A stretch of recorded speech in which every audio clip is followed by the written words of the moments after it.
어제 뉴올리언스의 프렌치 쿼터에 군중을 향해 트럭이 돌진해 15명이 숨지고 35명이 부상을 입었습니다.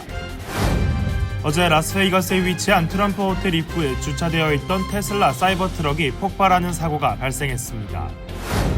제주항공 여객기 참사와 관련해 재외동포청과 동포단체들이 위로의 뜻을 담은 성명을 발표하고 애도 물결에 동참하고 있습니다. 뉴욕주가 미국 전역 최초로 임신 중인 근로자들의 산전 진료를 위한 유급 휴가 제공을 의무화했습니다. 오늘 오전 11시 뉴욕시 맨해튼에 위치한 뉴욕 한인회관에서 2025년 신년 할애식이 개최됐습니다. 지난달 총기 사용 혐의로 체포된 버지니아주 남성의 자택에서 역사상 최대의 사제 폭탄이 발견됐습니다. 지난 화요일 뉴욕시 지하철 승객이 선로로 밀려 추락해 열차에 치여 부상을 당하는 사건이 발생했습니다. 전직 NYPD 최고경찰관 제프리 메드리가 성적 대가를 요구한 혐의로 수사를 받고 있습니다.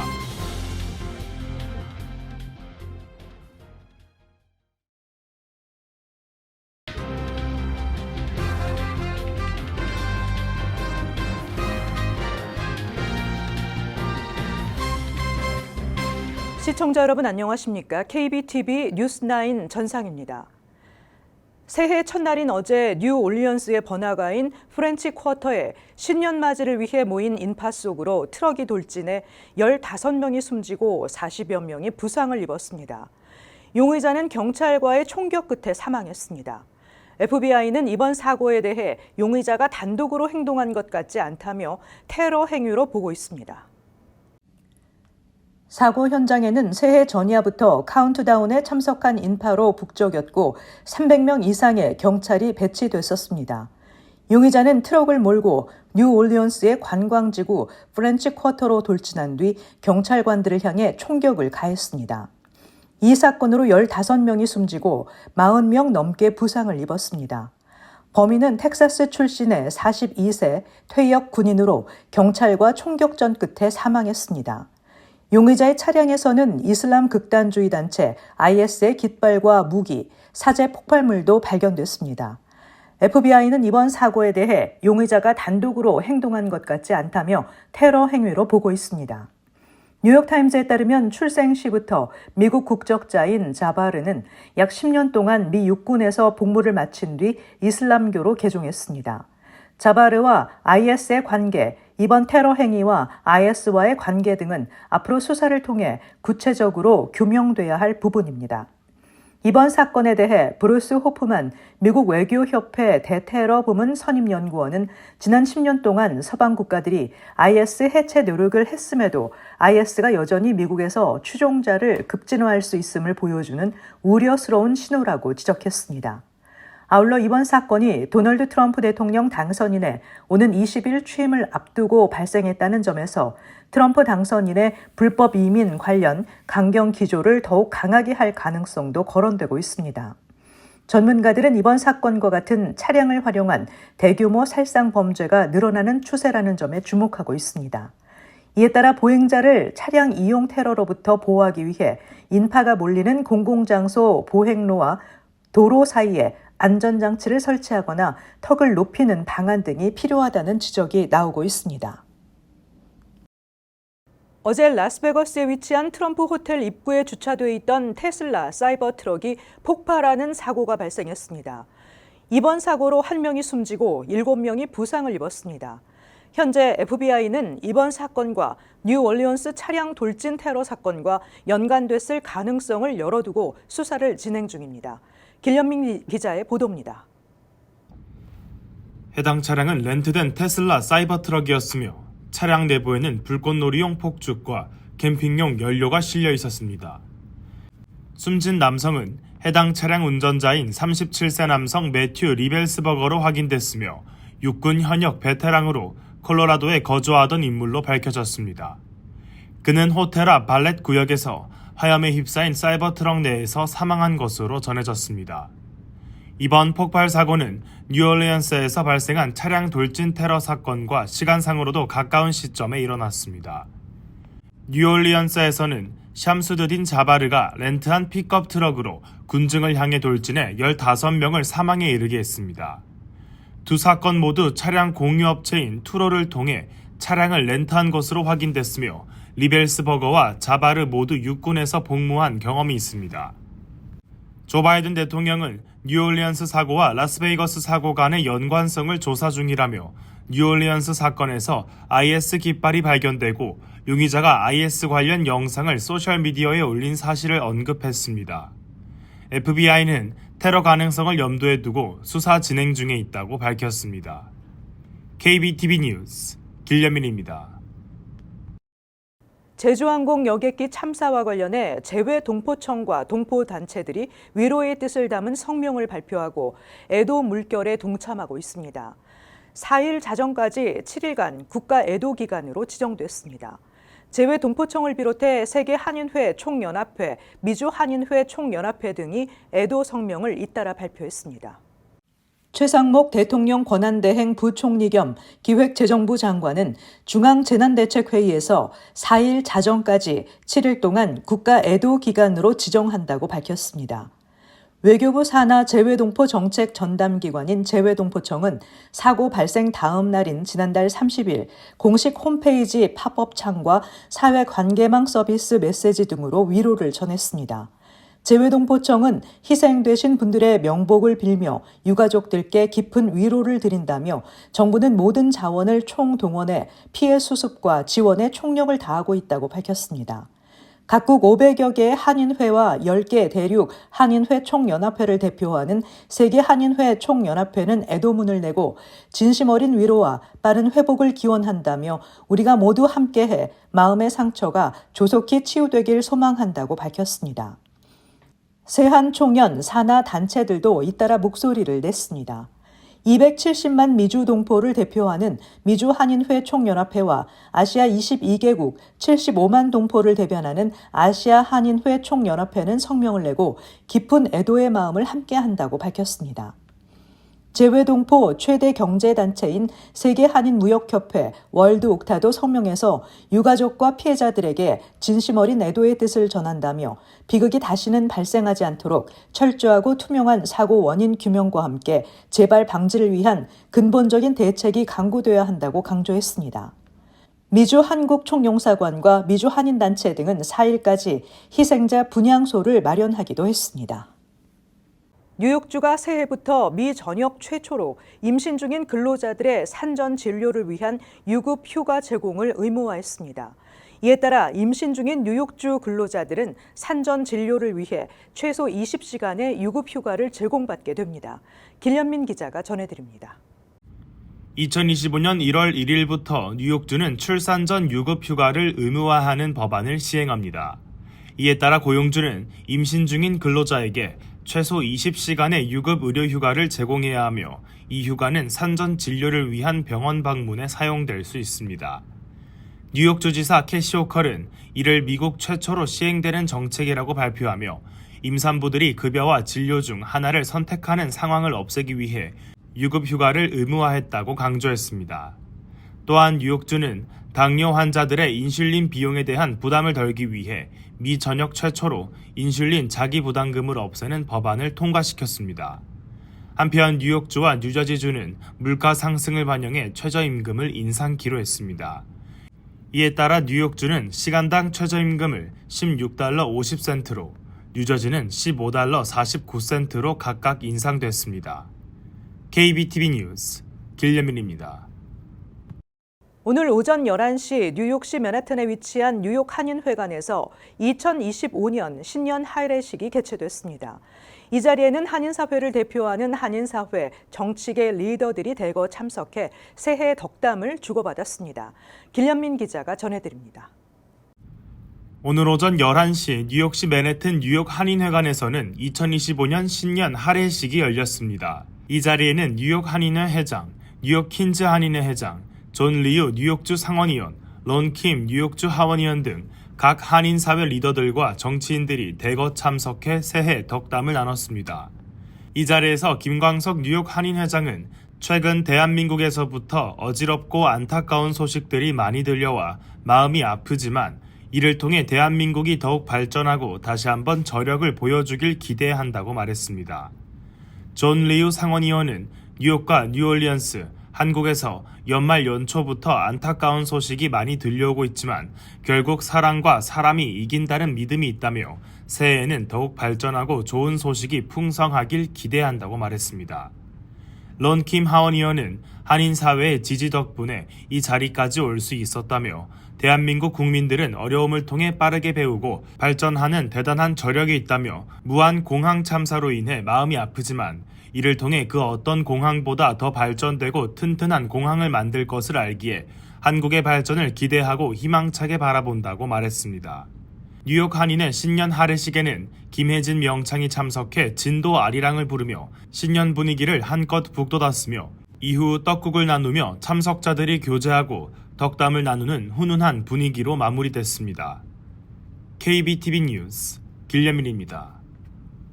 지난달 총기 사용 혐의로 체포된 버지니아주 남성의 자택에서 연방수사국이 지금까지 압류한 역사상 최대의 사제폭탄과 폭발물들을 발견한 사실이 밝혀졌습니다.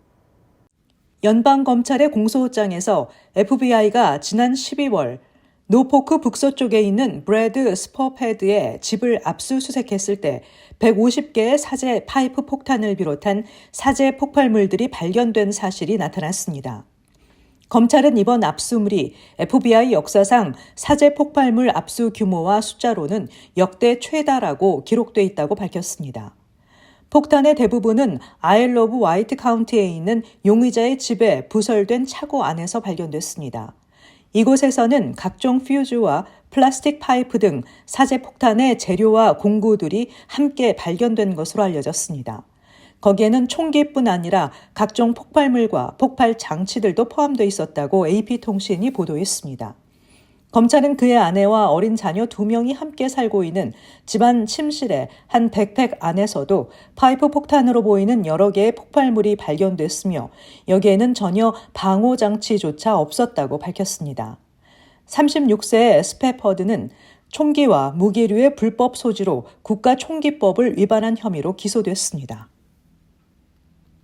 새해 2부였던 지난 화요일 뉴욕 지하철 승객이 맨하탄 지하철 선로에 밀려 들어가 1번 열차에 치여 다치는 사건이 발생했습니다. 피해자 남성은 기적적으로 생존한 것으로 알려졌습니다. 길련민 기자가 전해드립니다. 지난 화요일 오후 1시 30분경 45세 피해자 남성은 18번가 역에서 대기 중이었고 열차가 들어서는 순간 갑자기 후드티를 입은 남성이 그를 선로로 미는 모습이 CCTV 영상에 포착됐습니다. 열차에 치인 피해자 남성은 놀랍게도 심각한 부상을 입지 않고 머리 부위에 가벼운 상처만 입은 채 생존했으며 경찰은 이번 사건과 관련해 용의자에게 조사를 진행하고 있습니다. 사건 당시 목격자들은 그가 열차에 치여서 피투성이 된 채 의식이 있는 상태는 충격적인 광경이었다고 증언했습니다. 23세의 남성 용의자는 사건 발생 몇 시간 후 콜럼버스 서클 근처에서 체포됐으며 살인 혐의로 기소됐습니다. 뉴욕시경의 통계에 따르면 지난 28일 동안 뉴욕시 지하철에서 48건의 중범죄 폭행 사건이 발생했고 이는 2023년 같은 기간에 비해 40% 증가한 수치로 밝혀졌습니다. KBTV 뉴스 길련민입니다. 전직 NYPD 최고 경찰관 제프리 메드리가 성적 대가를 요구한 혐의로 수사를 받고 있습니다. 경찰은 그의 자택을 압수수색하고 메드리는 오늘 정직 처분을 받았습니다. 계속해서 길련민 기자입니다. 전직 NYPD 최고경찰관 제프리 메드리가 성적 대가를 요구한 혐의로 수사를 받고 있습니다. 목요일 아침 그의 자택과 여러 장소에서 압수수색이 진행됐으며 제시카 티시 뉴욕 경찰청장은 내부 감사부와 협력해 메드리에 대한 조사를 진행 중이라고 밝혔습니다. 메드리는 오늘 아침 정직 처분을 받았고 경찰은 그가 부하 직원에게 성적 대가를 요구했다고 보도된 사건을 조사하고 있습니다. 이 사건은 메드리가 쾌티샤 에프스 중위에게 성적 요구를 하고 그 대가로 초과 근무 수당을 제공했다고 보도된 이후 발생한 것입니다. 메드리는 에프스와 합의된 관계를 맺었다고 인정했지만 그녀가 성적 대가를 요구한 사실은 부인했습니다. 반면 에프스는 자신이 원치 않는 성적 요구를 받았으며 이를 성희롱으로 고소했다고 주장하고 있습니다. 앱스는 NYPD에서 가장 높은 급여를 받은 직원 중 하나로 2024 회계연도에서 40만 달러 이상을 벌었으며 그중 절반이 초과 근무 수당이었습니다. KBTV 뉴스 길려민입니다. 연방질병통제예방센터에 따르면 가장 최신 데이터인 지난달 첫째 주에 보고된 노로바이러스 건수는 총 91건으로 집계됐습니다. 이는 직전 주에 보고된 노로바이러스 발병 건수 69건보다 증가한 수치입니다. 최근 몇 년간 통계를 살펴봐도 12월 첫째 주에 발병되는 노로바이러스 건수는 약 60건대에 불과했지만 갑자기 늘어난 것입니다. 노로바이러스는 이미 감염된 사람들이 음식을 공유하거나 식기를 공유할 때 전염되는 경우가 많습니다. 노로바이러스에 감염되면 구토, 설사와 함께 복통, 몸살 기운, 두통, 발열 등의 증상이 동반되는 것이 특징입니다. 뉴욕시와 뉴욕주 나소 카운티, 서포 카운티, 웨체스터 카운티의 시간당 최저임금은 현재 $16에서 $6 50센트로 50센트 인상됩니다.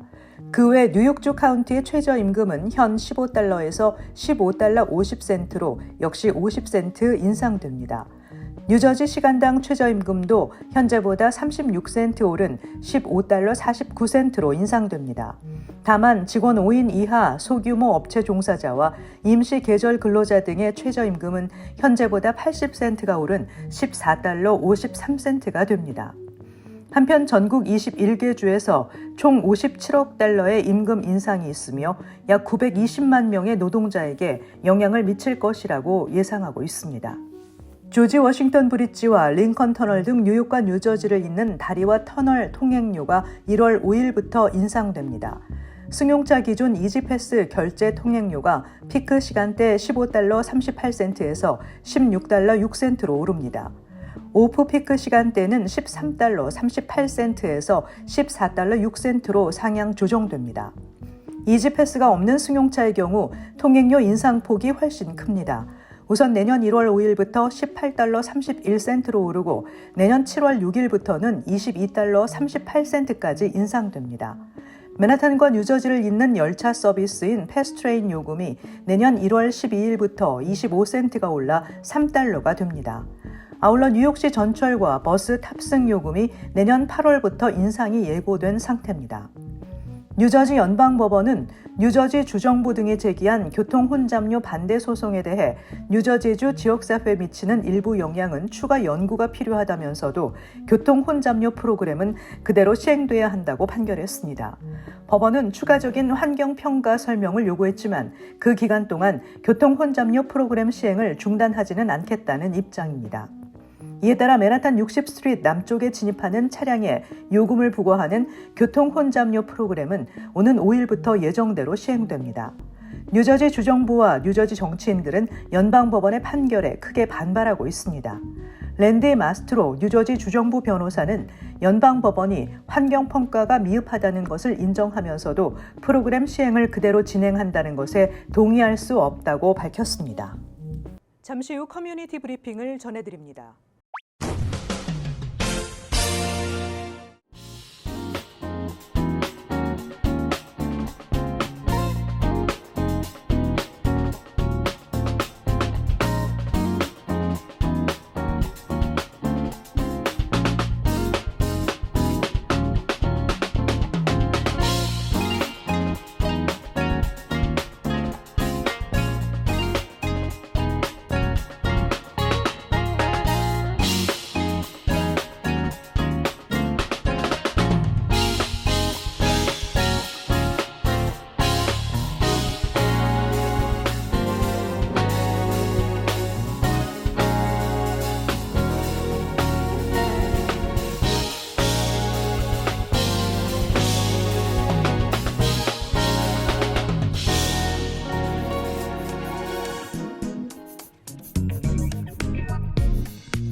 이어서 환율과 증시 전해드립니다.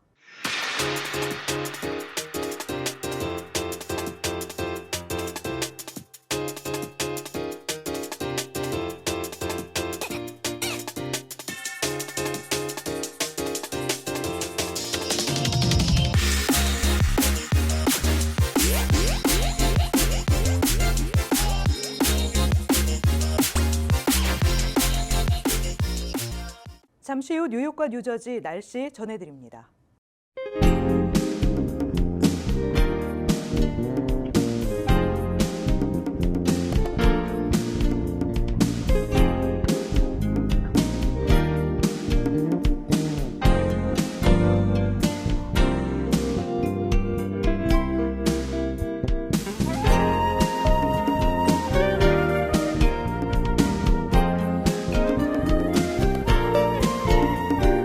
이상으로 KBTV 뉴스9을 마칩니다.